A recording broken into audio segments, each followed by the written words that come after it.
औज़ुबिल्लाहि मिनश्शैतानिर्रजीम बिस्मिल्लाहिर्रहमानिर्रहीम।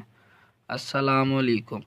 जी दोस्तों, आपकी खिदमत में एक और वीडियो बनाने जा रहे हैं जिसमें आपको शुगर को कंट्रोल करने के लिए एक ऐसा नुस्खा बताएंगे जो चीज़ें आपके घर में बआसानी आपको मिल सकती हैं और आप इसको बआसानी बनाकर इस्तेमाल भी कर सकते हैं और अपने प्यारों की ज़िंदगी को बचा सकते हैं।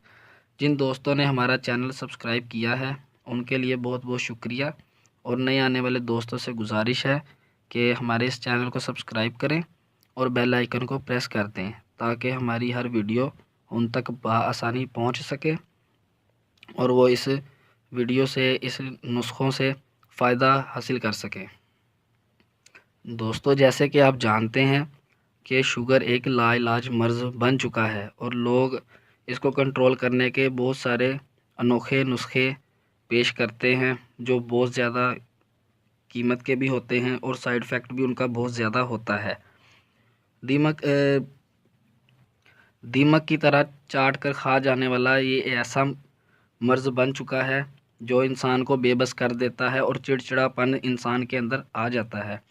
दोस्तों, शुगर को कंट्रोल करने का ये आसान नुस्खा आपकी खिदमत में पेश है। आपने इस नुस्खे के लिए सिर्फ दो चीज़ें लेनी हैं, एक वाटर और दूसरा ईरानी गुलाब का अर्क। जैसे कि दोस्तों ये आप देख रहे हैं, ये ईरानी गुलाब का अर्क है जो बाज़ार से आपको पंसार की दुकान से बआसानी मिल सकता है। और दोस्तों ये दूसरे गिलास में आप वाटर, पानी जो हम नॉर्मल ज़िंदगी के लिए पीते हैं, ये वो है। जी दोस्तों, आपने करना क्या है, एक चम्मच खाने का एक चम्मच लेना है और इसको आधे गिलास पानी में डाल देना है और इसको ऐसे मिक्स करके आप रख दें ताकि ये अच्छी तरह हल हो जाए।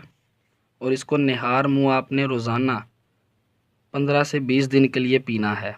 दोस्तों, ये इंशाल्लाह आपको अल्लाह के हुक्म से बहुत ज़्यादा फ़ायदा देगा और आप ख़ुद अपने जिस्म में तब्दीली भी देखेंगे कि आपका शुगर लेवल बहुत ज़्यादा कंट्रोल में आ सकता है। दोस्तों, अगर मज़ीद आप शुगर का लेवल कंट्रोल करना चाहते हैं तो इस अमल को दोपहर में भी इस्तेमाल कर सकते हैं, इसका कोई आपको नुकसान नहीं होगा। वीडियो हमारी अच्छी लगे तो अपनी कीमती राय कमेंट्स में ज़रूर बताइएगा और इस वीडियो को लाइक और शेयर भी कीजिएगा ताकि हमारी हौसला अफजाई हो सके और हम आपकी खिदमत में